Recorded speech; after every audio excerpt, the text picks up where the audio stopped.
Welcome to Investors Hangout. This fortnightly interaction to help you learn more about saving and investment issues is brought to you by Aditya Birla Sun Life Mutual Fund and Value Research. Now, with me, as always, is Dhirendra Kumar, the CEO of Value Research. Welcome, Dhiren. Thank you. Right. Now, Dhiren, exchange traded funds have been in the news lately for breaching the 1 lakh crore AUM mark. So, what's your view on their rapid growth? Yeah, it is a very significant, large round number, 100,000 crore, and that is quite significant given that 5 years ago they started. But I think the primary driver has been Employee Provident Fund Organization, which where all the people in the private sector, their provident fund money is deducted and entrusted to them. They started investing in equity, and this happens to be the primary vehicle of their investment in equity. So this is a very significant thing because it democratizes ownership of equity ownership among a lot of people who would have otherwise never invested in equity. That's one. It's an institutional play. For EPFO, it is very difficult for EPFO to go about investing in mutual funds and choosing an actively managed fund, having an organization where a lot of people will be asking questions that why this fund, why not that fund, why this fund is um, also liquidity is a very significant thing to be able to. And during this period there is one more thing that has happened. ETF, the Nifty ETF, in which substantial amount of money is invested, or the Sensex ETF, they are liquid. They are largely invested in large caps, top 50 companies or top 30 companies, and they are the simplest vehicle for them. Also, the underlying liquidity is reasonable for EPFO's money to be deployed. I don't know, it's a chicken and egg story. Index funds or ETFs have, index fund ETFs are always mounted on an index, and when more money comes into index funds or ETFs, it also drives a self-fulfilling cycle, in a sense that more money getting into ETF, into the index, and index funds going up. So and because it's going up, so more money follows. That's one. The other is that EPFO kind of organization will be in great difficulty if a lot of people start pointing finger on why this fund, why that fund, or relative underperformance. Third thing is that large caps have been the primary driver of the market. We have seen that narrow Sensex or Nifty has been very narrowly driven. The 5-7 stocks have been the primary driver of this, and relative to other segments of the market. So these are the drivers, simple, easy to understand, and institutions are, nobody is going to be blamed for index not doing well, but an actively managed fund not doing well will, everybody will be pointing finger. So I think it's a great start. It's a good driver. It is a good vehicle. Also, because of the scale, the costs are very low. So as compared to the large cap fund, even very large sized large cap fund, their minimum cost will be 1 or 1.25%. This in itself, creates a 1% differential. The ETF, the actively managed fund has to deliver 1% more return to match the ETF. So the odds are against them. They have to do so, and the universe of investment is very narrow. At the all large cap funds can invest in the top 100 stocks, and here they are investing in top 50, or the junior Nifty another 50, next 50. So I would say that it's a good vehicle for somebody who wants to keep it passive. Low cost, scale has added to the advantage. Institutional money coming in has also added to the liquidity. So good. So far, so good. All right. So we've also been seeing a lot of interest in index funds and ETFs from among retail investors. So you were talking about how the EPF contributes a big chunk to the increase in AUM that we've been seeing. So what about just the investments of regular people? Is that also growing significantly? Actually, substantial part of the money that has come into the largest ETF, the 100,000 crore fund that has poured in, a good part is institutional money. EPFO and a few other large institutional pooled investors investing in it. But I would say that yes, the general interest in ETF has also gone up simply because the large caps are doing well. Choosing a large cap which will beat the index is becoming difficult because very few of them are beating the index even now on a long-term basis. And the cost advantage remains. It is simple to invest, but it is not as simple as the normal mutual fund, the open-end mutual fund.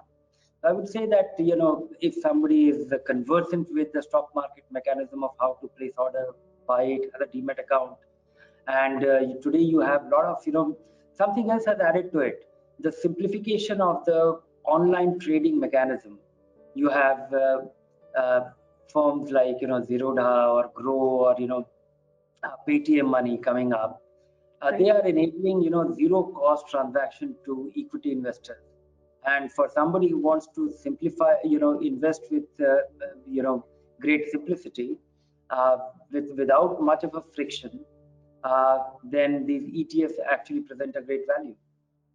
So, Dhiren, so far we've been talking about equity ETFs.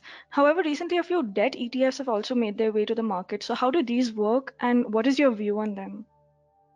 Uh, all ETFs must replicate an index. So there must be an index, Right. and because in once you have an index, you don't need a fund manager, and that actually is the primary driver of uh, you know the low cost. You don't have to worry about somebody taking a decision in terms of money coming in. The mechanics of ETF, the way units get created, that somebody buys those securities, and that adds to that contributes to the creation of the units of the ETF. Uh, so there are funds which are replicating that fixed income index, but they don't have a long track record. And fixed income has its own, unlike equity, there is a fundamental difference in the character. Equity, when you buy shares, the assumption is that shares are for perpetuity. You are the owner of the stock, and the stock will remain in currency. Unlike debt ETFs, where when you buy a bond, the bond always comes with expiry. It has a maturity, it has a term, and of course the other dimension on which the bond prices move is the interest rate outlook and the maturity and the coupon on those securities and the credit quality of that, which is reflected in the credit rating. So I would say that these are early days. Low cost of ETF is a very is a charm, and I would say that the fixed income fund, the actively managed fixed income universe, is also very cost competitive. There, you don't have the, it's so competitive that fund companies actually reduce the cost of, the expense ratios of debt funds are very low. Many institutional investors who invest in the direct plan, I don't think they will have a significant cost differential, even with the ETF. Even active management can add some meaningful value. There could be a meaningful value in active management of our debt portfolio. But I would say these are early days. Let's see how it shapes up. I think replicating an index which is even simpler in terms of 10-year GOI, or uh, the standard bond or the index, which is in fixed income market the references are different. So I would say that let's see how it shapes up, allow it some time to evolve and prove its case. Uh, Good start, but I don't think compelling enough for somebody to really latch onto it. So, Dhiren, you've already spoken about the relative merits and demerits of ETFs over actively managed funds. But for an investor now who's already decided to go with an ETF, what factors should they consider when choosing one, like when comparing among ETFs, among the various ones available? Comparing among ETF, I think investors have just two things. It is very simple to evaluate that.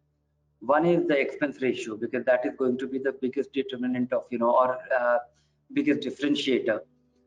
If a fund has 10 basis point expense, or the largest ETF has 7 basis point, that's one. And the other is its ability to the tracking error, how closely it is able to do that. And I think third important thing for individual investors will be the premium discount trend on the ETFs. When you have to buy ETF, you don't buy ETF. People, investors are used to buying mutual funds at NAV. That is the law. You put 10,000 rupee, and today, if you put your investment before 1:30 p.m. or 2:30 p.m., the cutoff time, you'll be allotted the units based on today's evening NAV. So you don't know what price your units will be allotted, but it will be calculated in the evening, and it will be, the NAV, the 10,000 rupee divided by the NAV is the number of units that will be allotted. In case of ETF, you place an order, and ETF price can be little higher or little lower. However insignificantly, it could be little higher or little lower than the NAV itself. So you have to see that what is the band of the premium or discount. If it is, if you are buying at little higher price or substantially higher price, it is not worth buying. You should be buying very close to the NAV, and that is the, and that, if it is higher than the NAV, then you should be very careful. If it is little lower than the NAV, then also be prepared that when you have to sell, you will not be able to realize the full NAV, but little lower than the NAV. So these are three things which one should keep in mind: the cost, the tracking error, the ability of the ETF to replicate the index performance, and third is the premium discount trend. All right. So when the NAVs are released, they're released every evening. So suppose somebody is wanting to buy an ETF today, and they see the price on the market. How do they know at how much of a premium it is to the NAV when it's only? Do they compare to the previous day's NAV? Yeah, you only have the previous day's NAV, and you can actually get a sense of the direction of the market today. In fact, Sensex and Nifty is much easier because you can see the live Sensex and Nifty. Unfortunately, that is also not a very precise measure. You can only look at it from the percentage point of view, the direction part of it. Simply because these index are replicating something which is not the popular Nifty and index or Sensex that we see on the television or the newspaper. There is a variant of these indices, which is the total return index. So these index actually, the ETFs replicate the total return index. The total return index is when you buy these 50 stocks of Nifty, you are also entitled for all the dividend that these stocks will be, because this is not just the raw Sensex or Nifty that we see. It is a very rough barometer. It is actually giving you a sense that, okay, of these 50 stocks, 30 went up, and on an aggregate based on the weight, it went up by 0.5%, 1%, or whatever, 500 points, 200 points, up or down, or whatever. In case of these Nifty ETFs, they will also be entitled for all the dividend that these companies will be giving. And that dividend on an annual basis could range between, anywhere in a very high up market or a sustained rising market or a relatively expensive market. It could be 1%, and sometimes it can actually go up to over 2.5%, 3%. That is a dividend yield on the Sensex or the Nifty. So broadly, you can say that, the direction of today's market in comparison, and, the reference should be yesterday's NAV, and look at the market price. You will get a very close sense of, whether you are buying it at a premium or a discount. All right. Thanks, Dhiren. So we now move on to the questions that our viewers have sent us. And the first one here is from Anuj, and he asks, what is the difference between index funds and ETFs, and which of them is better? Index funds, like open-end funds, you buy it at today's NAV. So, you don't need to go to a stockbroker. You don't have to worry about premium discount. You give your money today's NAV, you will be allotted the units. When you want to sell, you sell it like, you place your sell order and you get your money on a T+3 basis, like any ordinary mutual fund. The way these index funds are managed, they try to replicate the index in the best possible manner, but they might have some cash, and the tracking error will be higher than the ETF simply because there is some money which is in transit in index funds always. When you give your 10,000, make your 10,000 rupees investment, the money doesn't get invested automatically. When you give the money is, even though the fund company would have received it, but it won't be invested at the same time. It might be invested tomorrow, and first it will be squared up with, the people. There will be some people who will be buying and some people who will be selling. That will be squared off, and depending on that, the index fund will either buy or sell securities in the same proportion as the index weight. Now, the fund company may not get precisely an amount which will be able to replicate that. So, there might be some small cash position which the fund might always have. So this leads to slightly higher tracking error. As compared to that, an ETF, as I explained earlier, that you have this, open a broker account with a broker, you will have a demat account, and you look for that ETF. It is available at a price which could be higher and lower than the NAV, and that range could be very nominal. And if it is a very wide range, don't get into that, because that is an avoidable ETF. Because if there's a huge premium or discount, maybe discount might be useful, but the problem of discount is that when you go to sell those units, to sell those ETFs later, then also it will be at a discount unless the trend changes or something significant, liquidity improves substantially. I would say that, if you want to keep it simple, of course, index funds have higher expenses. ETFs have lower expenses. But this is the primary difference, the way you buy it and the expenses and the tracking error. Deepak writes in and he asks, should a retired person opt for ETFs to invest long-term money? And which index fund would be better between Nifty and Sensex funds? In the long run, they mean about the same thing. 30 companies or 50 companies doesn't make much of a difference. And the 30 is actually a subset of the 50. And going by the weight, we see the performance largely very much in tandem. Even the long-term returns are not very different. And if it is different, it is very difficult to predict which one will actually do better. Sometime on a given time period, one or the other does little better than the other. But that doesn't mean anything. And so I would say that go with Nifty. It is a larger fund. Just go with the greater efficiency in the marketplace. And if it's a nominal premium discount and you are able to buy or sell anytime. But the first question, that whether one should invest in ETF. Yes, if you are comfortable with the Zerodha app or the Grow app or Paytm Money stock buying mechanism, it's a zero cost. You are able to instantly diversify. You will be assured that you will do just as well, or just as well as the index, no more, no less. And if you're looking at a conservative position, 10, 15, 20% of your money to be invested in equity, you want to keep it simple. But at the same time, I would say that don't miss out on the basic principle of investing in equity. That even here, assuming that you are going to invest 10%, 20% of your total money, to give your overall investment its ability to beat inflation, then even here you should spread your investments over time. Spread it over the next 10 months, 11 months, 12 months, or 2 years, depending on the scale of money and the importance of money. All right.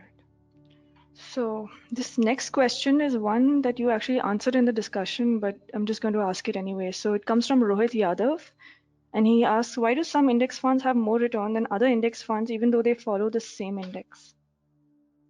Yeah, there could be difference. As I was saying that, the tracking error, I'm referring to the open-end debt funds, open-end ETFs. And the open-end ETFs, this could be entirely because of, the tracking error and the expenses.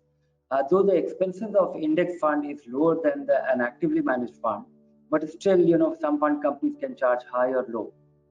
If a fund company is actually charging 25 basis point as compared to 50 basis point by the other one, then this itself will be a critical difference. Right. Then, depending on the scale, how efficiently the fund is able to replicate the index. So, how good the fund is in terms of replicating the index will translate into a tracking error, and that will lead to the divergence in performance. Now, Ajay, he writes in and he asks, what is the reason that most ETFs and index funds are in the large cap space only? And why don't we have them in the mid or small cap space? Yeah, there's some small beginning. Some fund companies are getting started with their small cap and mid cap index ETFs and index funds as well. But I remember, long time ago, about 10, 15 years ago, Benchmark launched, the erstwhile, Benchmark, which now eventually got transformed into Reliance Mutual, now Reliance Nippon. They started a BSE 500 index, and BSE 500 index was a very difficult index because replicating that index was very difficult. There used to be about 50 stocks in which if the fund got about 15 to 20 crore rupees of incremental money in a month, the fund was unable to buy those stocks. So the absence of liquidity in the underlying stocks, Nifty and Sensex is easy to do. because these top 50 companies or top 30 companies, FIIs buy it, there is enough liquidity. If the funds are getting 50 crore, 100 crore to 500 crore on a daily basis, they can still deploy it. It is very difficult to deploy that kind of money in the small cap and the mid cap index, because so far the mid cap and the small cap index, they had absolutely no connection with the reality, and even now I don't think they have, because they are just they're just supposed to be a barometer. How are the index doing? How are these stocks doing in general? That is just to get a sense of that. But they are not designed in a manner that one should be able to invest in those index in exactly the same proportion. And maybe for 5 crore, 10 crore, 25 crore, it can be done, but without much of an impact cost, because that is another significant thing. When you go to buy a small company stock in large quantity, that action of buying in large quantity of a small stock which will have low liquidity itself will drive up the index. That will have an impact cost which could be quite substantial, and it could be at the time of buying and it could be at the time of selling as well. So we have to see, it is a chicken and egg story.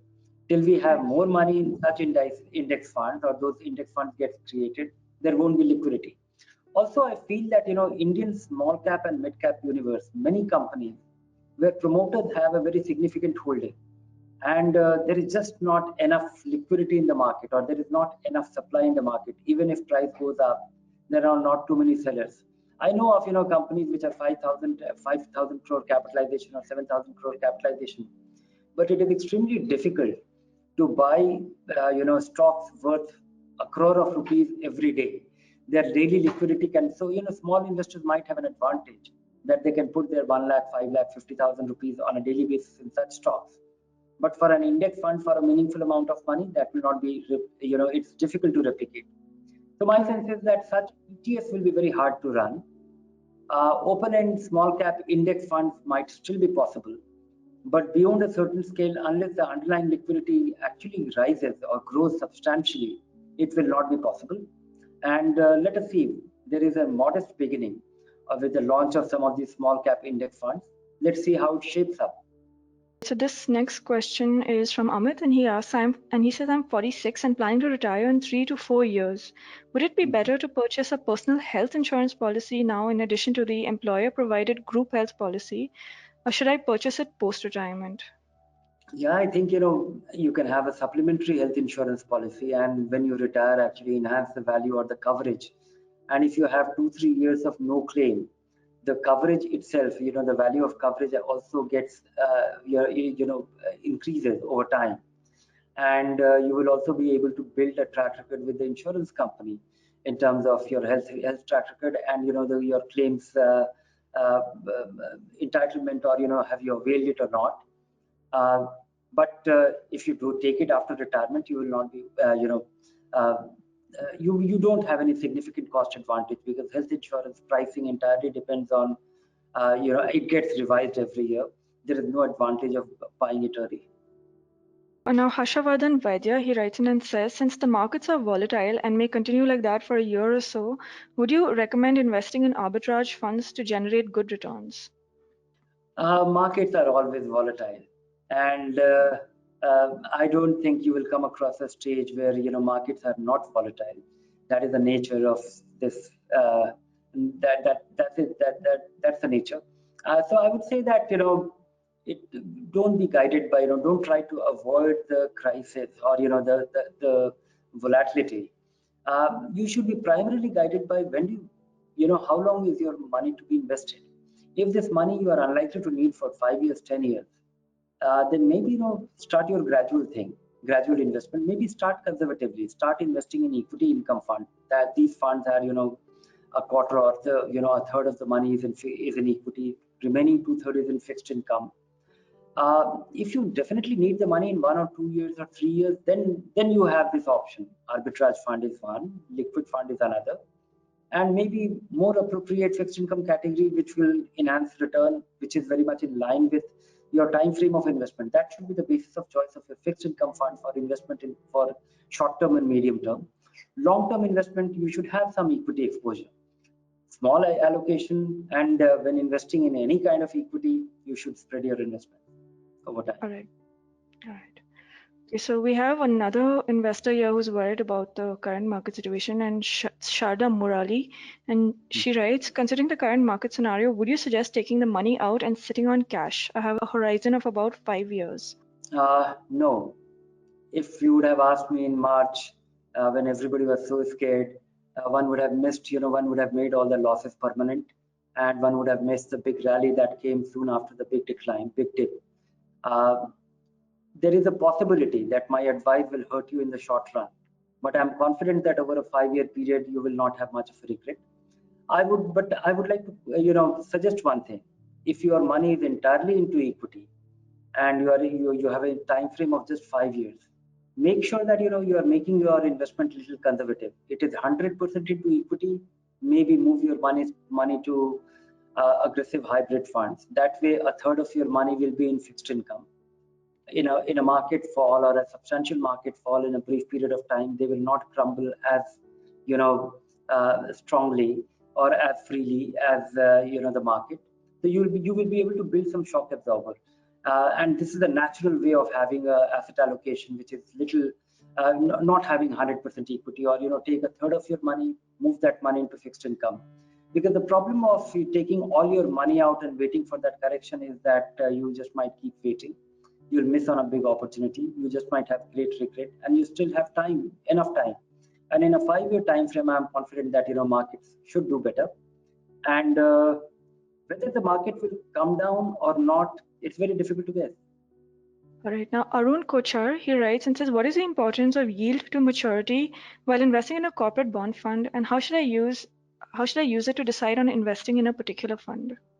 Yield to maturity is, when you buy a fund, uh, buy a bond, and if you hold till its maturity, what will be the return?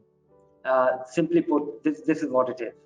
So, yeah, if the yield to maturity on a fund portfolio is 8%, then you can safely assume that if all investors remain constant and the fund manager does nothing, the yield to maturity minus expenses will be your return on the fund. But that is not the reality. Other investors come in, interest rate outlook changes, the fund manager makes changes in his portfolio, and there is a deduction of expense on a daily basis from the debt fund. So depending on all these variables, the return could change, but yield to maturity on a fund portfolio is an indication that what is the return of the bonds which the fund is holding as of now. Things might change, but your expectation of return from such a fund should be around that range, adjusted for expense. All right. So we have one last question, and it's from Bindu Mohan Kumar, and he asks, what are ESG funds, and would you recommend investing in them? ESG funds actually are, funds which focus on companies which are more stringently compliant with, environmental, social, and corporate, with high corporate governance. And they keep away from companies which, polluting companies, or which are not environment friendly, where there is no high, and they have measurement. There are yardsticks on which they measure the corporate governance, the conduct of the management, and these kind of this investment strategy has been very popular abroad. So even though in India it has not it has not gained popularity, but it is having an impact on the Indian market, because the foreign investors who invest their money in India, a lot of that money is coming from those ESG funds, and those funds cannot invest in those companies which are not compliant with the standards or the definitions of the ESG. So that is why we see that there are well-performing companies which are not very high on the ESG standard, or they don't actually qualify, are not part of their investment universe, and they are out of favor. And uh, I can particularly refer to ITC and public sector, many public sector companies, Indian public sector companies, which are relatively cheap despite a buoyant markets, entirely because of this. In India, it is just beginning. Some fund companies have launched their ESG funds, early days, but simply going by the mandate, it also turns out to be a sound investment strategy. We have seen it in the past. There are two Sharia compliant funds, and they have good performance simply because these companies avoid companies with high debt. these companies keep away from companies, these funds keep away from those companies which are, investing the alcohol business and this and that, and and particularly banks, and that has come in handy. That also turns out to be companies with low debt. That also turns out to be a sound strategy. I would say that ESG also is a similar case, or maybe a stronger case, that high corporate governance, social compliance, or with a social standing, or sensitivity, and environmental friendliness. This can also be, could be good driver of sound companies and sound management.